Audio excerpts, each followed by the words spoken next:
Goeiedag agterkykers.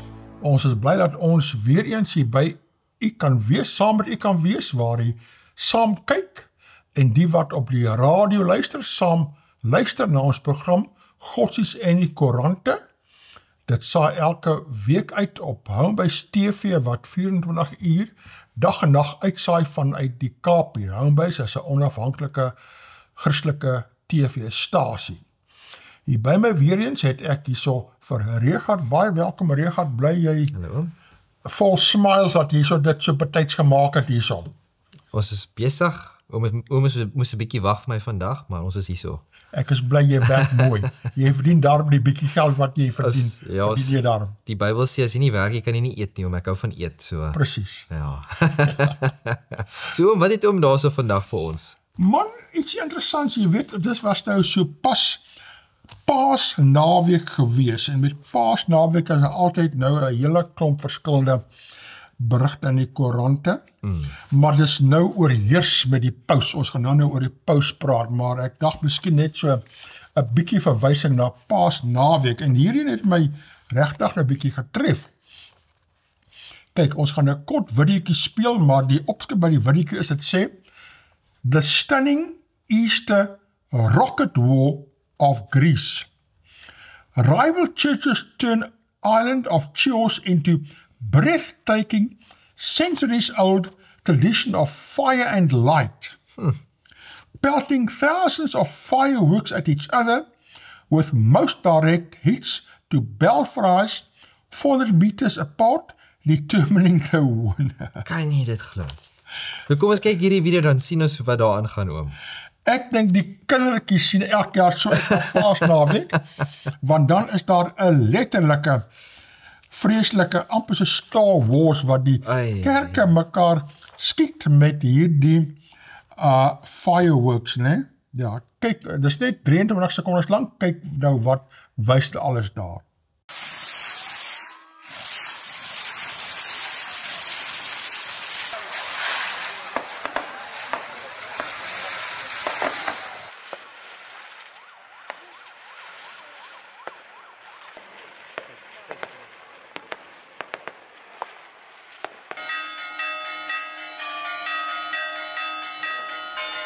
Oom, dis om vreeslik wat daar aangaan. Maar dis lekkers interessant. Maar dit lyk gevaarlik.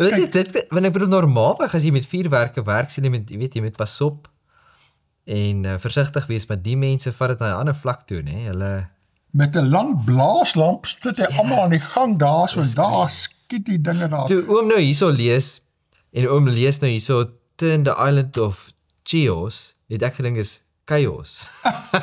Maar dit lyk nog ons is chaos.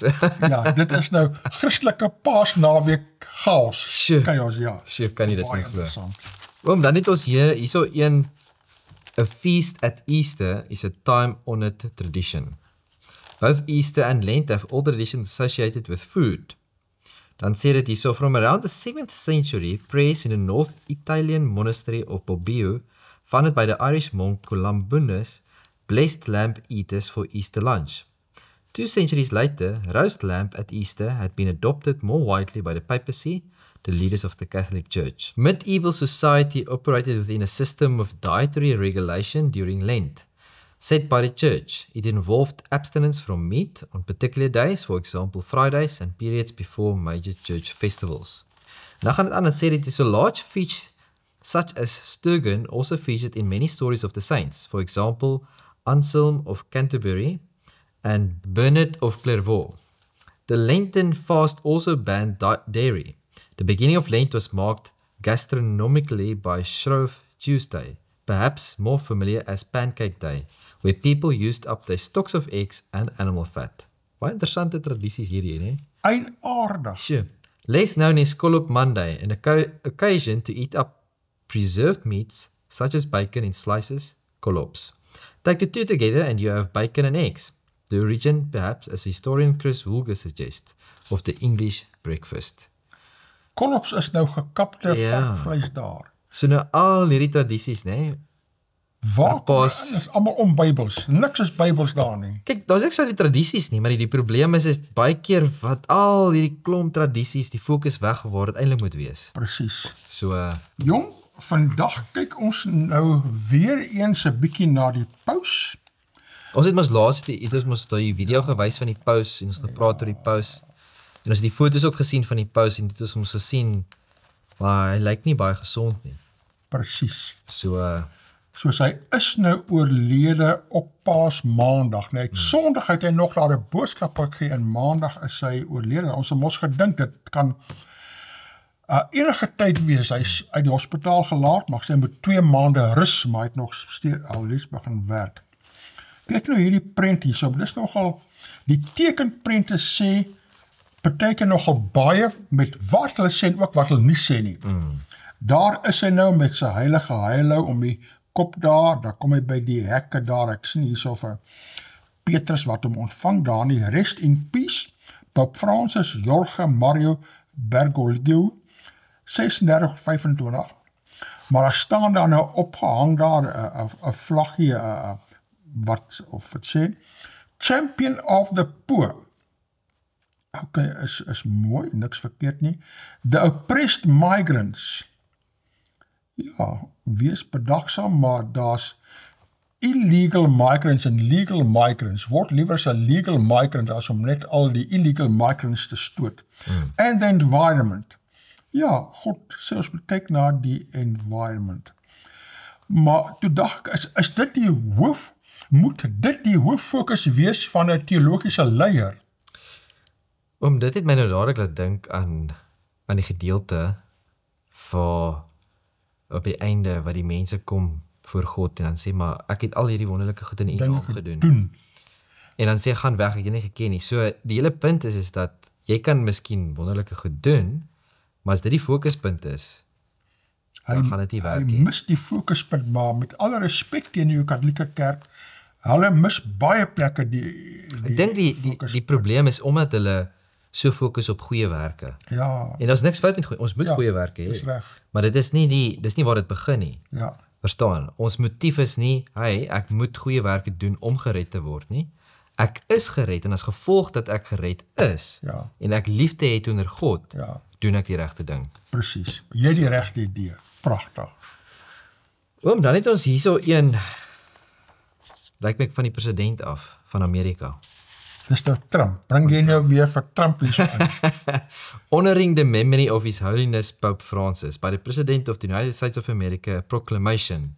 As a mark of respect for the memory of His Holiness Pope Francis by the authority vested in me as President of the United States by the Constitution and the laws of the United States of America, I hereby order that the flag of the United States shall be flown at half-staff at the White House and upon all public buildings and grounds, at all military posts and naval stations, and on all naval vessels of the federal government in the District of Columbia and throughout the United States and its territories and possessions until sunset on a day of interment.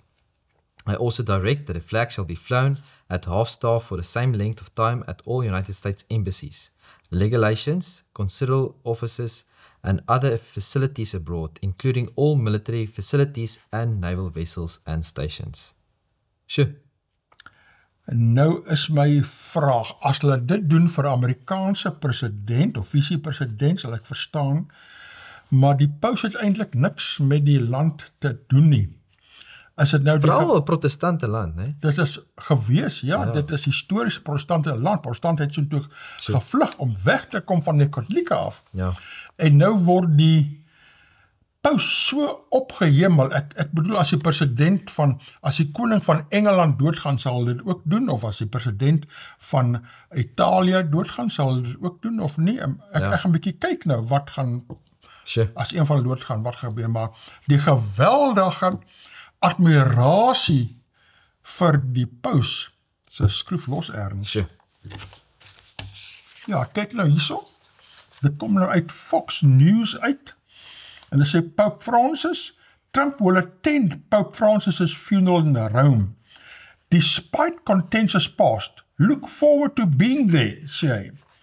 Trump's relationship with Pope Francis was one marked by ideological differences, and sometimes tension. Maar die ding is ook deel daarvan was gewees, omdat Trump moes nou, toe hy gehardloop het vir president, nou die tweede keer, en die eerste keer, het hy baie sterk gestaan teen illegal immigrants, teen Dit was een van sy hoofdpunte. onwettige immigrante, en waar die paus was baie meer, as ek Engelse woord kan gebruik, lenient. Tegemoetkomend. Ja, en en hy, ek onthou, dit was in die nuus gewees, waar die paus Donald aangevat het daaroor, Ja. en in elk geval. Maar dis belang genoeg, al die wêreld luister, as jy in tel is, dan gaan jy. Ek kan jy eens nie in tel nie, soos ons gaan seker nou nie. Ons is nie uitgenooi nie, Nie uitgekom nie. Ja, Dan het ons 'n baie interessante spotprentjie hierso. Ons sien as hier die onderkant, sien ons, hierso is die president van China, ja, en jy sien net hoe stap die sweet hom af, want hy kyk hier op die TV, en hy sien daarso staan J.D. Vance, wat die paus uitgenooi het, of hy het na 'n vergadering toe gegaan, né? dit was die Sondagmiddag, het hy audiënsie met die paus gehad. So hy het daar 'n vergadering gehad met die paus, en hy's op 'n oproep met J.D. Vance op daai oomblik, en hy sien, en J.D. Vance sê vir hom, maar hy wil ook 'n onderhoud met hom hê. Hy wil ook 'n vergadering, en hy ou stres, hy sê nee, is 'n bietjie gevaarlik. Ai. Die paus is dood die dag na die onderhoud met die visie-president van Amerika, J.D. Vance. En raak die mense President Z, I think we should meet. Ja. Ai. Nou, jy weet, ek het gister gekyk na die TV, en ek het getel, daar was 10 stasies op die TV wat almal dieselfde tyd net oor die paus praat. 10 nie Christelike stasies nie, wel is sekulêre stasies. Die paus is op elke enkel ene van daar. Kan nie dit glo, né? Hoe is dit moontlik? Hardloop almal nou agter die paus aan? Het hy so aantrekkingskrag of wat? Dit lyk vir my, almal is verwonderd agter die paus oom. Almal loop verwonderd agter hom aan. Tjoe. Hierso is nou 'n vol bladsy weer met prente orals van hom, al die dinge waar hy orals was, né? Dan sê dit, as the world mourns the loss of Pope Francis, the faithful prepare to say final goodbye. Nou, hoekom moet die hele wêreld treur oor hom? As die katholieke treur, dit verstaan ek, maar die hele wêreld treur nou oor hom. Tjoe. Snaaks, nou sê dit hierso, Pope Francis, the first Latin American leader of the Roman Catholic Church, has died at the age of 88 on Easter Monday. His death comes less than 24 hours after he delivered an Easter Sunday address to thousands of faithful at St. Peter's Square, marking a poignant end to the Holy Week celebrations. The pontiff, born Jorge Mario Bergoglio in Argentina, had been grappling with health issues, including a recent struggle with double pneumonia that required a 5-week hospital stay. Francis was elected Pope in 2013, becoming a trailblazer and symbol of hope for many within and beyond the Catholic Church. In a departure from tradition, Pope Francis has laid out specific instructions for his funeral, which is scheduled to take place on Saturday at 10 local time, 9 British Standard Time. Dan gaan seker amper elke TV-stasie daarop wees daar. Sure. Unlike previous papal ceremonies, noted for the elaborate displays, Francis requested a much simpler farewell. He will be the first pope in over a century to not be buried within the Vatican itself. Instead, he will find his final resting place in Rome's Basilica of St. Mary Major. Hy was mos 'n groot aanbidder daarvan Moeder Maria. The simplicity of this burial plan reflects the Pope's humble approach to leadership. He requested to be laid to rest in a simple wooden casket lined with zinc, a far cry from his predecessors, who were traditionally interred in ornate coffins made of cypress, lead, and oak. The funeral service will be conducted by Cardinal Giovanni Battista Re, the Dean of the College of Cardinals. Following the final commendation, a prayer that entrusts the Pope to God, his body will be taken to St. Mary's Major for burial. The somber event will be followed by a 9-day period of mourning known as Novemdialis. Dis nou weer 'n nuwe woord, ek het dit nie geweet nie. Ek het ook nog nooit daarvan gehoor nie. Soos die 9 dae van rou is Novemdialis. Ek sal moet opkyk. Klink amper soos November, maar dis November nie. Ja. Waar kom daardie woord vandaan? Pope Francis leaves behind a legacy marked by his progressive approach to church teachings and social issues, making him a memorable figure in both religious and global contexts. His passing is likely to be felt profoundly across the world. Sure. Profoundly nogals. Profoundly. Almal volg hom, hou hom dop. As his supporters in the Catholic faith will reflect on the mark he has left on the church and society at large. Eens, geweldige aandag aan hom. Dan het ons hierso een van Argentinië, ons homegrown Pope Francis. Dis mos sy tuisland. Ja. Argentinians fresh from holding Easter families gatherings around a Parrilla barbecue woke on Monday to the sad news that Pope Francis, the former Archbishop of Buenos Aires, has died in the Vatican at the age of 88 after battling illness. It is with profound sorrow that I learned this sad morning that Pope Francis, George Bergoglio, passed away today and is now resting in peace. Argentinia's Libertarian President Javier Milei wrote in a message on social media platform X. Milei, a bombastic economist strongly in favor of free markets, had clashed with the Pope previously, lambasting him as a socialist and even calling him the devil's representative on earth, though patched things up once in office. The devil's representative on earth. So like Hy is vicar of God, hy is God's representative. So is nie almal het hom eintlik so hoog geag nie, né?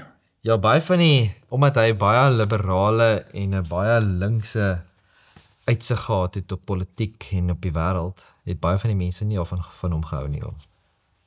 So, Hier is nou 'n berig wat geskryf is deur Wilhelm Jordaan. Ek het al van hom gehoor, nie? Ja, ons hele paar van sy berigte en rubrieke daar gelees. Van alle kante is hierdie rubriek opskrif 'n herinnering aan God wat ver en naby is. Nou, die pragtige musiekuitvoering in die 2 Toringkerk in die Parel, wat hy nou hier beskryf, maar dan eindig hy af met hierdie woorde wat my getref het. Hy sê, ek dra die rubriek op aan die ontslape Paus Franciscus, wat, net soos Karl Barth, lief was vir Armis en Mozart se musiek. Nou, ek weet, hierdie professor Jordaan is nie 'n katholiek nie, en sover ek weet, hy het hy teologiese opleiding gehad as gereformeerde persoon. Nou, jy weet, toe ek jonk was die groot gevaar, die kommunisme en die Romeinse gevaar. En ek glo nie iemand sou daardie dae toe ek jonk was soets hulle rubrieke opgedraad aan 'n paus nie. Maar dit wys jou nou hoe die tye verander het. Ai tog. Ja, wonder ek wie het verander oom. Die mensdom is mos nou alles ekumene, is mos nou die inding, vriende in 'n ruim huis, almal moet mooi saamkom en die waarheid maak nie meer saak nie. Ja, maar die rede hoekom ek dit vra is want daar's 'n rede hoekom die protestante bestaan, want hulle het geprotesteer teen iets. So, Hulle het die vraag is, geprotesteer. het die katholieke kerk verander of het die protestante kerk verander? So dis maar net 'n vraag wat ek los in die lug. Mense moet dit maar vir hulle self beantwoord. Dan het ons hierso, die opskrif sê, Paus van sokker, so onblusbare liefde. Hy het gehou van sy sokker. En dan sien ons hierso is 'n prentjie wat daar staan met Maradona. Paus Franciscus ontmoet sy Argentynse landgenoot Diego Maradona in 2014. Kyk, Maradona was mos een van die beste sokkerspelers in daai tyd gewees. Albei van Argentinië af. Ja. Ja, nee, pragtig. Dan is hier so nou 'n berig wat kom uit die kerkbode. En dit is geskryf deur Helena Meisenheimer, een van die verslaggewers daar. Stem van morele dapperheid en medelee gegroet NG Kerk betuig ook simpatie met afsterf van Paus Franciscus. Ok, dit is mooi om simpatie ook te betoon. Nou wonder ek of hulle simpatie betoon het toe ek jonk was, toe die Romeinse gevaar nog daar bestaan. Het lyk my het verdwyn in hulle denke. Nou sê dit, terwyl die wêreld met belangstelling gebeur in Rome volg rondom die verkiesing van 'n nuwe paus, het die Nederduits Gereformeerde Kerk sy stem gevoeg by die wat van Suid-Afrika medelee betuig met die afsterwe van Paus Franciscus op 21 April 2025. In 'n amptelike verklaring, volledige verklaring hier onderaan, het die NG Kerk van Leesweek al simpatie oorgedra aan die Rooms-Katholieke Kerk, sowel as aan die Katholieke gemeenskap in Suid-Afrika en wêreldwyd. In hulle hulde blyk spreek die NG Kerk spesifieke waardering uit vir sy toewyding en bewusmaking van diens aan die armes, die gemarginaliseerde en die skepping self. Ja, kyk, dit is amper soos in daardie tekenprentjie daar gewees, né? Ja, dis alles mooi dinge, maar is dit die kern van wat kerk daar moet bevorder, gaan dit nie oor die evangelie en bekering nie, né? Hulle noem dat hy nie geskroom het om wêreldleiers en magsentrums aan te spreek nie. Dikwels teen die stroom in. Dan gaan dit aan en sê dit, sy stem was hoorbaar by die Verenigde Nasies, die COP klimaatsberade en in geskrifte soos Laudato Deum, waar hy politieke onverskilligheid onopwonde aanspreek. Sy optrede herinner aan die profete van die Ou Testament, Elia, Amos en Jesaja, wat met die gesag van God se woord teen strukturele onreg getuig het, lei die verklaring. Dit is nou baie interessant dat hulle dit nou so noem, want hulle het nie getuig teen strukturele onreg nie, hulle het getuig teen konings wat nie gestaan het vir die waarheid nie, Presies. en wat teen die woord van God gegaan het. Presies. So daar is 'n verskil tussen dit. Natuurlijk. Al bestaan daar verskille tussen gereformeerde gelowiges en die Katholieke Kerk in terme van kerkstruktuur, sakramentele leer en sekere dogmatiese kwessies, wil die kerk sy profetiese stem erken, wat diep weerklank gevind het, selfs buite die grense van die Romeinse Katholieke Kerk. Ek het 'n vraagteken oor die profetiese stem, was die profetiese stem in die regte rigting gewees of nie, wat het hy beklemtoon daar, né? Dan gaan hy aan en sê, die NG Kerk het spesifiek verwys na Franciscus se ensikliek Laudato Si, hierdie boek in 2015 verskyn, waarin hy die wêreld opnuut herinner het aan die belang van verantwoordelike rentmeesterskap van die aarde. Ja, dis baie mooi, maar is dit die hooffokus van 'n kerkleier? Die kerk lig uit dat hierdie perspektief versterk ooreenstem met een van die gereformeerde tradisie se kernbeginsels, naamlik die skepping 'n gawe van God is wat met respek, verantwoordelik en liefde ontvang moet word. Die verklaring sluit af dat die kerk van Franciscus eer vir sy morele integriteit en sy strewe om die stem van Christus aan 'n verdeelde wêreld te laat weer klink. Ja, maar was die kerk wat hy die hoof van was, het hulle baie morele integriteit vertoon of nie? Of was daar 'n magt om hofsaake oor hulle immorele optredes, né? Sure. Volgens die NG Kerk het hy stemloses 'n stem probeer gee. En gelowiges daarna herinner dat die evangelie nie net persoonlike redding behels nie, maar ook die herstel van God se hele skepping. Ek wens hy het die klem meer gelê op persoonlike redding. Ek het eintlik nooit gehoor dat hy daaroor praat nie. Ek seker ervan hy het seker dit genoem. Ja, hy moes seker maar ja. ek dink die groter fokuspunt was nie daarop gewees nie. En ek dink om te gaan oor die herstel, hierso wat dit sê, maar ook die herstel van God se hele skepping. Ja. Die herstel tot wat is die vraag. So ja. Dan sê hulle, die NG Kerk is een van verskeie kerke en geloofsgemeenskappe in Afrika wat hulde gebring het aan Paus Franciscus na sy dood. Dan het hulle aanhalings van die Anglikaanse aartsbiskop Cyril Ramaphosa, Suid-Afrikaanse Raad van Kerke. Okay, daar is 'n hele paar daar lid, maar ek wonder of alle kerke nou so hom opgehemel het en hulde gebring het. Ek glo nie almal nie, kan nie wees nie. Ja, Hoi. sure. Dan is hierso kardinaal lei diens in Johannesburg. So dis hierso by ons paus nederige disipel tot aan die einde. Mbalulu Englewa woon by. 'n Disipel van Christus tot die einde. Dit is hoe kardinaal Stephen Brislin, aartsbiskop van Johannesburg, gisteroggend paus Franciscus beskryf het. Brislin het 'n roudiens in die kathedraal van Christus die koning gelei nadat Franciscus maandagoggend oorlede is. En dan sien ons daar 'n foto van die diens wat hulle daar gehou het. Ja, né?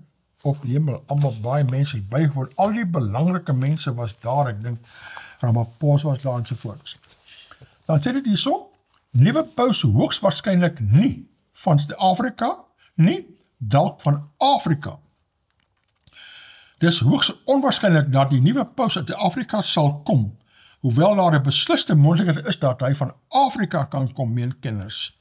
Kardinaal Stephen Brislin, aartsbiskop van Johannesburg, sal een van die sowat 135 kardinale van oor hele wêreld heen wees, wat vir 'n nuwe paus kan stem en in teorie ook tot die nuwe paus verkies kan word. Dan gaan het aan en sê, om 'n stemgeregtigde en dus verkiesbaar te wees, moet kardinaal jonger as 80 jaar oud wees.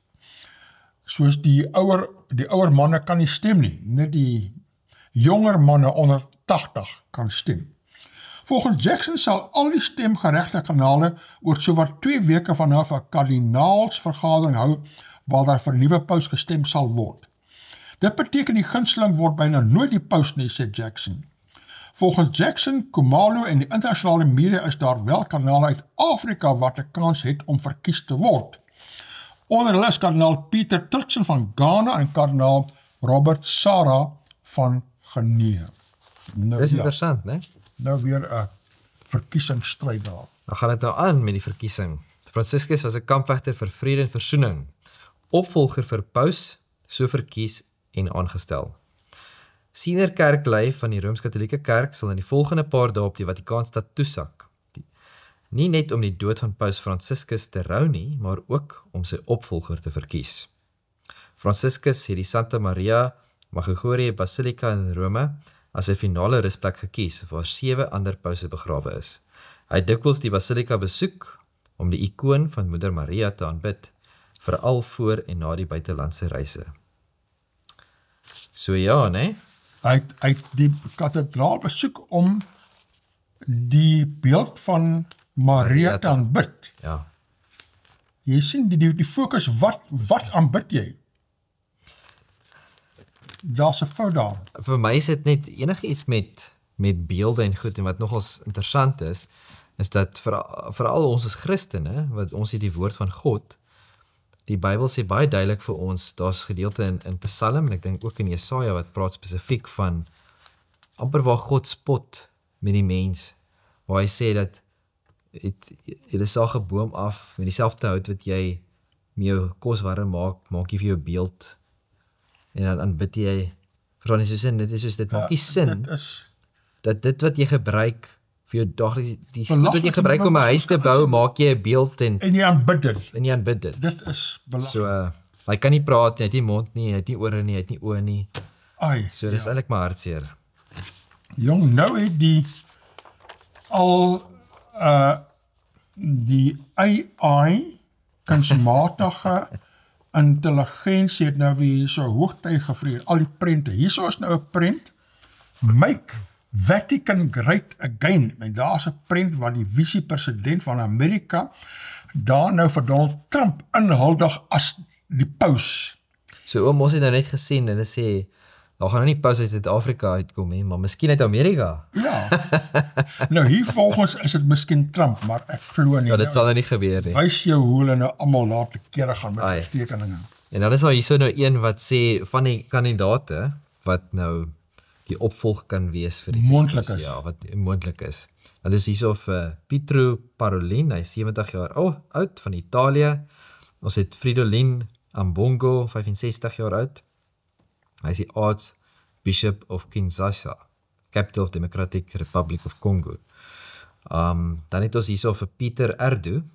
Hy is van Hungarië en hy is die Archbishop of Budapest. Dan het ons hierso Louis Antonia Tagle. Hy is 67 jaar oud en hy is van die Filippyne. Dan het ons Anders Arborelius en hy is die biskop van Stockholm. En dan Pier Battista Pizzalaballa. Hy is die Vatikaanse top official van die Midde-Ooste. En dan Matteo Zuppi, Archbishop of Bologna. So hier is 'n hele paar van hulle en hulle sê hulle is nou 'n paar wat nou moontlik die volgende paus kan wees. En die hele wêreld se oë gaan gefokus wees nou daar op die Vatikaanstaat, wat daar aangaan, die hele wêreld. Al die TV-stasies, die koerante, sit nou maar mooi op daarso. Ai. Hierso is nou 'n berig waar Julius Malema sends condolences to Pope Francis' family, claims Pope was born in 1988, lived at stand 88, and quotes Matthew 88 verse 88. Nou onmiddellik gaan daar 'n klompie rooi vlae. Ek sien nie lag so op daar is nie Matthew 88, nee, wasn't born in 1988 and he didn't live at stand 88. Ek het opcheck op my internet en ek het 2 berigte gekry wat dit bevestig. Maar ek het so 'n paar vrae gehad en ek het toe maar dit vir jou gebring en toe check jy op, toe sien jy daar maar dit is 'n webwerf wat satire skryf. Ja, nee, baie dankie dat jy nou uitwys dat ek nou nie hierso vir die leesers nou 'n klomp satire hierso lees van Julius Malema nie. Soos wat Donald Trump sal sê, is fake news. So. Fake news, ja. Die mense moet maar net versigtig wees. Baie keer word daar goed rondgestuur en dan baie keer dan lyk dit asof dit miskien kan waar wees, en dan stuur mense dit rond. Ja. En dan is dit eintlik nie iets wat werklik is nie, né? Ja. Wel, Ja. ons het net gehoor dat die volgende paus kan nie uit Suid-Afrika uitkom nie, maar hierso is 'n prentjie wat vir ons iets anders te wys. Hierso staan iemand wat lyk so Zuma en dit lyk vir my asof hy al die klere hy aan het van 'n paus. Soos daar maak die fake news vir Zuma die volgende paus. Lyk my dis ook al weer 'n Ai, AI jong. kunsmatige intelligensie Maar dit is baie foto. goed gedoen as ek nie geweet het van AI nie, sou ek dink, wow. Ja, nee. Dit is nou daar. Sjoe. Dis skrikwekkend, né? Ja. Hoe dit dinge heeltemal verander het. Ja, jong, met al hierdie geweldige fokus moet jy verwag, jy gaan redelik fake news ook wees, soos hier's nou ene met 'n prent daar en ek moes gaan opcheck of dit fake news is of nie, en dit sê so, more woke nonsense on Pope Francis. He hosted a multi-faith worship service at Ziggurat at Ur, ironically returning to the place and temple that Abraham left to abandon paganism to follow the one true God. Met with the Iranian in charge of persecuting Christians without rebuking him, called Jerusalem by the Islamic name, propagated the Islamo-woke myth such as Gaza genocide myth, while silent on Hamas terrorism, plus Jesus recast as an oppressed Palestinian wrapped in PLO militant headdress. So. En daar is nou 'n prent heel bo wat jy kan sien waar die baba Jesus lê in 'n PLO Hamas doek daar. En ek moet sê ek moes gaan opcheck of hierdie nou fake news is of nie. Maar toe ek jou vra, jy ken mos al die dinge, jy weet mos om fake news uit te sniffel op die internet. Ek gaan soek maar net. Wat het jy gekry daar?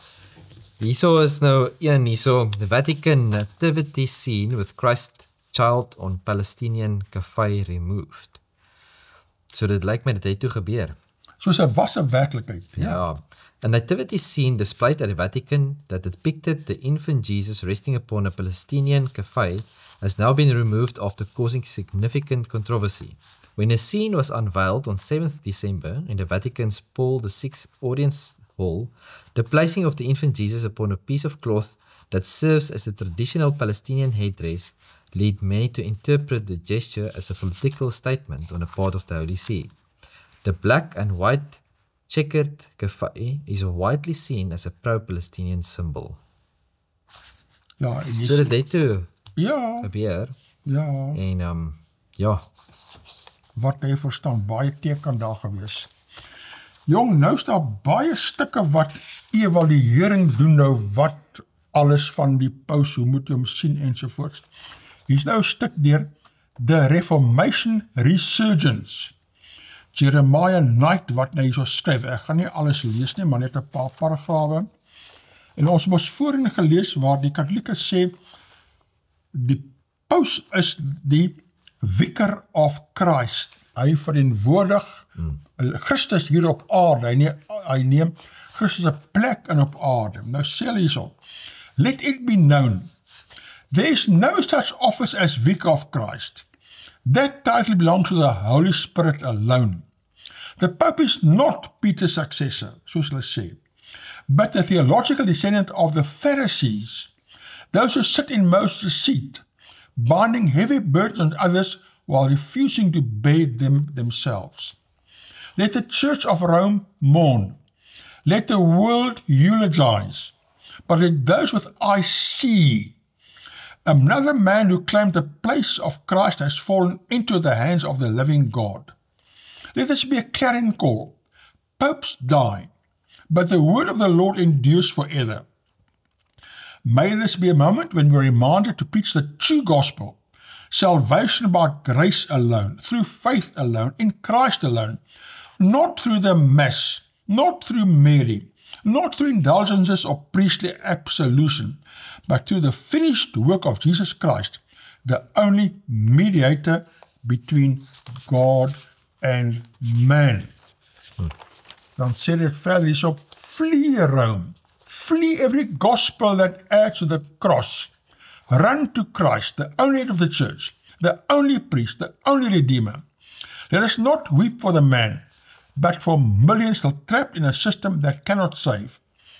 Pope Francis is dead, but Christ lives. Let him who has ears hear. Jeremiah Knight van die Reformation Resurgence, ja, van die hervorming ondersteuners staan sterk oor wat hulle daar glo en sien. dan het ons hier nie so uit Jerusalem uit. Jerusalem Patriarch hails Pope's commitment to Gaza. The Latin Patriarch of Jerusalem, Archbishop Pier Battista Pizzballa, dis dieselfde ou wat ook ons op daai lys was wat ons nou gelees het, né?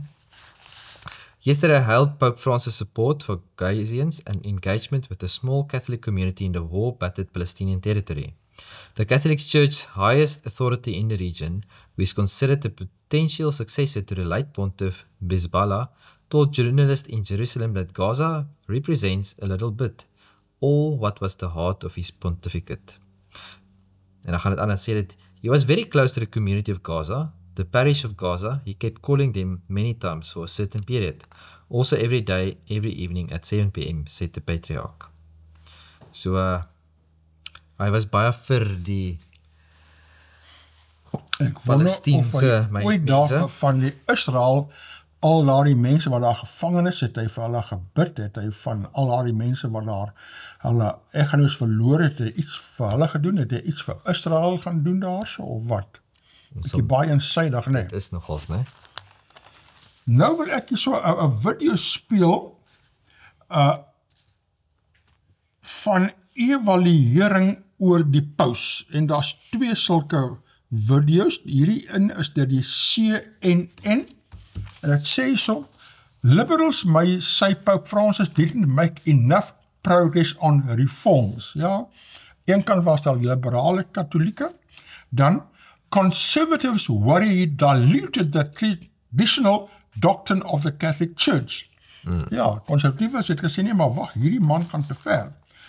But as CNN's Clarissa Ward points out from St. Peter's Basilica daar, nou kom ons speel bykie daar die video en kyk wat sy daar sê. Lots of mourners are starting to gather right outside that balcony where Pope Francis was just yesterday delivering his Easter blessing. This was a Pope who really spoke to people across different faiths, across different regions and countries, who wanted to create a warm hospitable, open environment in this church, who wanted to focus away from divisive issues such as abortion, such as divorce, such as homosexuality, and really to appeal to people's humanity, to their morality. He talked a lot about something which he called the globalization of indifference, whereby people's hearts have become hardened, whereby they no longer care about poverty, about the afflictions facing poor people all around the world.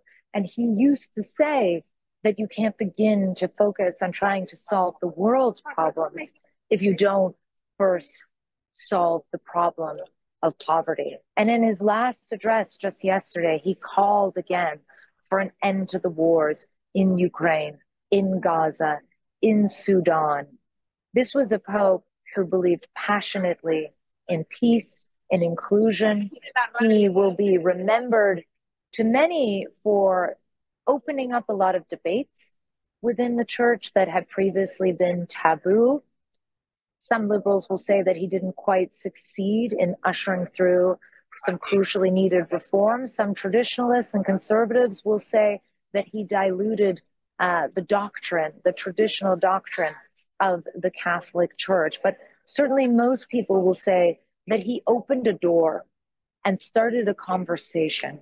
Ja, interessant. He started a conversation. Party daarvan gehou en party het nie daarvan gehou nie, né? Die laaste keer het ek gehoor het van die deur wat hy opgemaak het ons daar gepraat oor. Onthou om daai groot deur wat hy opgemaak het. Ja, 'n ruim huis. So, hulle praat nou daar van die legacy van die paus, maar hier is nou 'n video wat ook praat van die legacy van die paus. En dit is deur John Bradshaw, en hy is daar van 'n stasie, 'n Christelike stasie, wat ook spesifiek praat hieroor. Kom ons kyk 'n bietjie na hierdie video en kyk eens wat sê hy. Ja. Hey there, thanks for joining me. Jorge Mario Bergoglio, better known as Pope Francis, the leader of the world's 1.4 billion Catholics, has passed away following a battle with illness. What will his legacy be? He was a controversial figure, a polarizing figure, even within his own church. Much of that wasn't seen by the world at large, but comments such as his "who am I to judge" comment certainly made the news and came as a surprise to people familiar with the Catholic Church's record on morals and the Catholic Church's record on judging. Some within his church believed he was too liberal, too progressive. The first Argentinian to be pope, the first from the Americas and the first from the Southern Hemisphere, he reimposed restrictions on celebrating the Latin Mass and opened the door to letting divorced and civilly remarried Catholics receive communion, which some thought was heresy. One archbishop made very serious accusations against Francis, stating Francis covered up allegations of moral impropriety on the part of a certain cardinal. That archbishop, the one who protested, was eventually defrocked. Were his allegations correct? I don't know, and that's not the point I'm making. The point is, Francis had his detractors. But you lead 1.4 billion believers in a church rooted in history and grappling with the present, and you're going to have your detractors. Others loved him. He was a genial man, a kind soul, it seems, shunning many of the trappings of the papacy. He had a regularness to him that many people could relate to. He'd once been a bouncer in a nightclub and worked as a janitor, so he had a certain everyman quality. He was seen by many people as more pastoral than theological. He broke with tradition by choosing not to be buried in St. Peter's, becoming, or he will become, the first pope to be buried in the Basilica of St. Mary Maggiore in hundreds of years. More than half of the almost 270 popes have been buried in St. Peter's, so this is a real break in tradition. He was a very political man, speaking out about issues such as climate change and immigration and a lot more. And he was the first Jesuit pope. The Jesuits were founded in part to combat the Reformation. They led the Counter-Reformation. In other words, Francis was part of a group committed to countering Bible-based Christianity, to opposing sola scriptura. So while Pope Francis's tone was a little different to that of, say, his predecessor, Pope Benedict XVI, he didn't alter the fundamental principles of the teachings of Rome in any way. So how do you evaluate a church leader, especially one so prominent, so influential? Do you criticize him for being political? Well, you can't really, because the Roman Catholic Church is a political institution. The Pope isn't just the head of a church, but also a head of state. The Vatican is a church and a nation. It's unique like that. Do you evaluate a church leader based on what he or she, for that matter, said about the environment, or the role of women in the church, or how the church relates to LGBTQ issues? You may, but keep in mind that's style more than substance. And if you base your approval of a church leader on what they say about the environment, you might be looking at things a little narrowly. As a man of faith, surely the legacy of Pope Francis must be based on matters of faith. And matters of faith for Christians rest on the Bible. Down through history, the Catholic Church has had a tenuous relationship with the Bible. Martin Luther, not a perfect man, but definitely way ahead of his time in terms of biblical understanding, was persecuted for teaching from the Bible and for contradicting the church. Many of Luther's 95 Theses dealt with indulgences, which are ways believers may earn a reduction in their time in purgatory. Bible translator William Tyndale was put to death for daring to translate the Bible into the language of the people, English in his case. Bible translator John Wycliffe was exhumed, his body dug up from the grave 44 years after he died, and his remains were cremated by the church, his ashes cast into the river Swift. He'd been declared by the church a heretic. John Huss burned at the stake. His partner in ministry, Jerome, same fate. Thousands and thousands, millions even, met with a similar fate. Now, you could accuse me of digging up old bones. You might insist that all of that is in the past. But it's today's Vatican that displays a life-sized statue of Ignatius Loyola, the founder of the Jesuits, Francis's order, with his foot pressed down on the neck of a Protestant believer, most likely Martin Luther. Now, some claim Ignatius has his foot on the throat of a devil. Well, you look for yourself and decide. If you visit St. Peter's, you can see for yourself as the statue is still there today in all its glory. That's a strong message. In other churches in Rome, there is zero doubt. A statue called the Triumph of Faith Over Heresy is found in the Church of the Gesù, the Jesuit mother church, a church important to the late Pope Francis. This statue depicts Mary casting Martin Luther and John Huss out of heaven, while an angel rips their writings to shreds. Some believe that angel is also ripping the Bible to shreds. You can see the statue today. What you have to hope is that there really has been a change of attitude over the years. What can't be denied is that the Catholic Church has steadfastly opposed Bible teachings over the centuries. Now, that's not to say there aren't Catholics who love God. There are many, many, many. There are many who love God and love the Bible. But when it comes to matters of faith and doctrine, the final authority for the Roman Catholic Church is the magisterium, the office of the church responsible for interpreting the Bible. Now, you decide if that's good or bad. As a Protestant, I can't agree. Now, I'll try to disagree respectfully, but I'll disagree as that's my right. The final authority must be the Bible. Dit was nou interessant, hè? Ja, veral waar hy deur Rome loop en al die historiese dinge daar wys. En dit bestaan tot vandag toe. Jy kan letterlik nou so toe gaan en jy kan gaan kyk, ja. So vir my is dit baie keer dan, die prentjie wat ek kry is baie keer mense, wanneer iemand doodgaan, dan kry mense net mooi goeders om te sê, maar hulle vergeet baie keer die ander dinge wat die persoon gedoen het, of waarvoor die persoon gestaan het. So, dis nie om die persoon af te breek, maar mens moet toch staan en sien wat is die feite.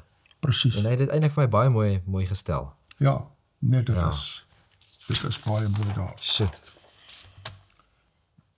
Dan het ons hier so 'n berig van Philip Rosenthal van die Christian View Network.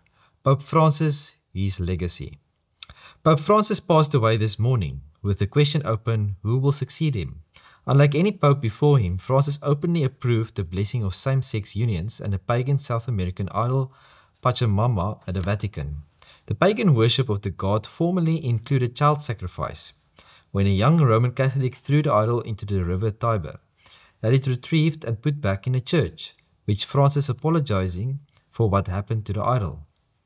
Dis erg, né? Ja, dit is nog steeds daarso.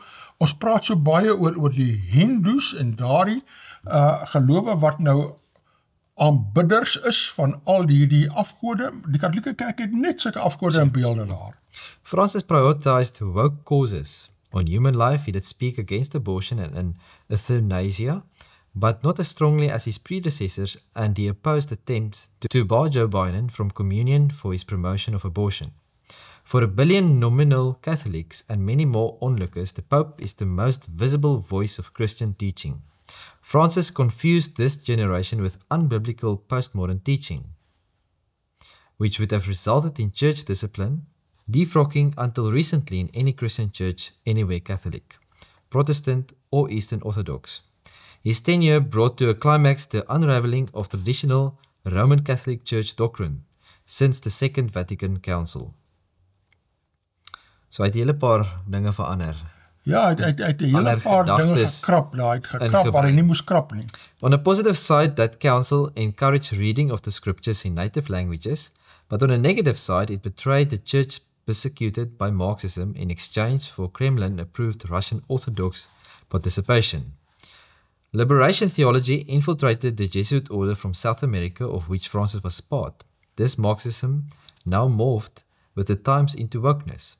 Catholic conservatives initially attempt to explain away Francis' woke mutterings in various ways, but he got more and more explicit and formal to the point it can't be rationally reconciled with the doctrine of the Church. St. Thomas Aquinas' Summa Theologica lists homosexuality as unnatural sexual relations. So, dit is nogals interessant, al die ek weet ook, ek het al gehoor van mense wat probeer regverdig, elke keer as hy iets sê, dan probeer hulle te regverdig, probeer hulle verduidelik. Dis amper baie keer soos ek weet nie so al die Koran al gelees het op die internet nie. Daar soos, jy kan letterlik gaan Google Koran, en dan kom die Koran website op, waar jy die Koran online kan lees. En baie keer as jy een van die verse lees in die Koran, waar dit baie, ek wil sê, kontroversieel is, dan sal hulle nou 'n nota hê, wat hulle dit probeer verduidelik en te regverdig, maar wat daar staan is wat daar staan. Ja, jy weet so. Ja, dan gaan hierdie Philip Rosenthal aan en hy sê, there have been popes whose private life contradicted Catholic teaching or compromised under political pressure, but never before a pope who openly and defiantly attempted to upend 2 millennia of Christian teaching.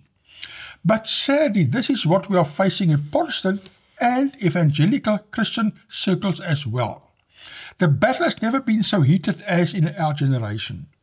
The Roman Catholic centralized governance claim of papal infallibility since 1870 puts enormous power in the Pope. But our global internet media age now, unlike any previous Pope, has amplifies every random postmodern thought he had to muddle billions of listeners. Yeah. Benedict and Francis could not have been more different. The papal election system is by acclamation by cardinals. One man is nominated and then he must get a majority endorsement, else another is nominated and the process repeats. The result will make a massive difference in our global culture war and the future of that denomination. Philip Rosenthal, Christian View Network. Ja, baie dankie Philip vir hierdie goeie legacy wat jy daar uitwys. Sure. Jy weet, ek het interessant, net vanoggend gekry daar op my WhatsApp ook 'n hele evaluering deur Walter Faith. Hy was mos eers 'n Katoliek gewees. Nou, hy praat altyd lank, hy praat sommer 1 uur en 'n half voordat jy weet, maar die kykers wat graag Walter Faith se evaluering van die paus se legacy, sal hulle 'n laerskap wil kry, ek kan dit vir die stuur as jy my net per WhatsApp kontak daar.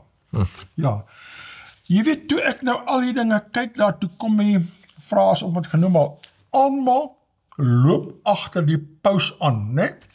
En ek praat hierso in die Bybel ook, all the world will wonder after the beast.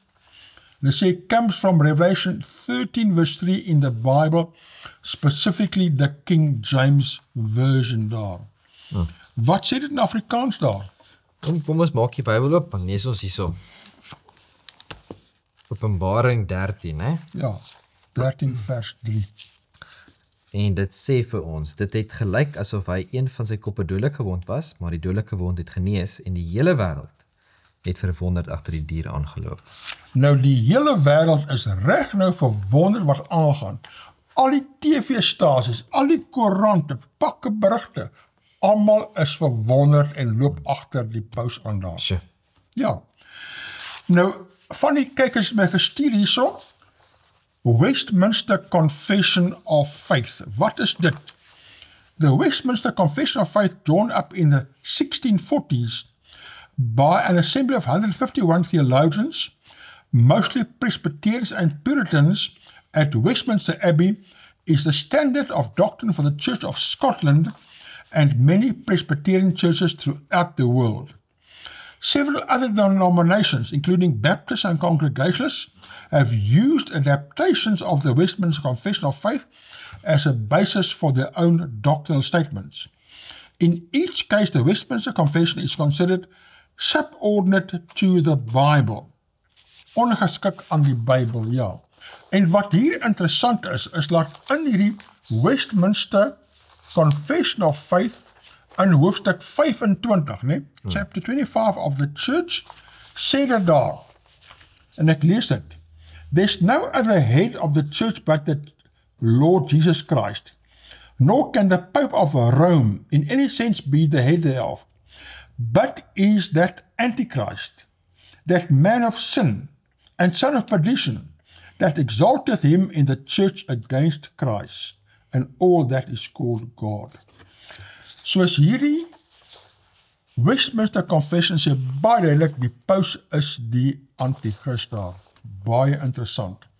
En daar's etlike moderne, gereformeerde skrywers wat dit bevestig. Hier is nou 'n artikel deur Nathan Eshelman, Westminster's Antichrist Defended. Dan skryf hy hierso hoe hy bevestig dat die paus is die antichrist daar. Dan het ons hierso een van professor F.N. Lee, Antichrist in Scripture, en dan sê dit hierso Luther and Calvin's Doctrine of Antichrist. Ja, meeste gereformeerde mense en presbyteriaanse mense weet nie wat het Luther en Calvin en die vroeë kerkwaardes geglo omtrent selfs die paus die moderne Lutheraan of Methodist of wat ook al weet nie wat hulle weet nie wat hulle voorvaders geglo het. Interessant, kyk die prente daar. Dis eintlik 666 bo en 666 onder, lyk soos 'n klomp krulle daar, maar dis wat dit eintlik daar sê. Dan sê dit hierso, throughout the centuries there has been much speculation and debate concerning the identity of Antichrist as set forth in the New Testament. Antichrist being the embodiment of all that is evil and opposed to the kingship and rule of Christ. As the stage is set for the climax of history, the return of the Lord Jesus Christ, and a part which Antichrist is to play in the scenario, Christians are anxious to know who the great deceiver in Revelation 13 is to be. The questions often asked are these: is it an individual who will come to power in the last days? Is it a religious system, a political system, or a combination of both?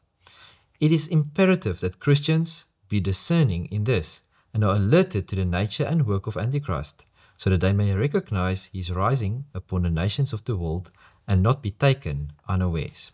In this book, Dr. Nigel Lee quotes extensively from the writings of Luther and Calvin concerning the identity of Antichrist.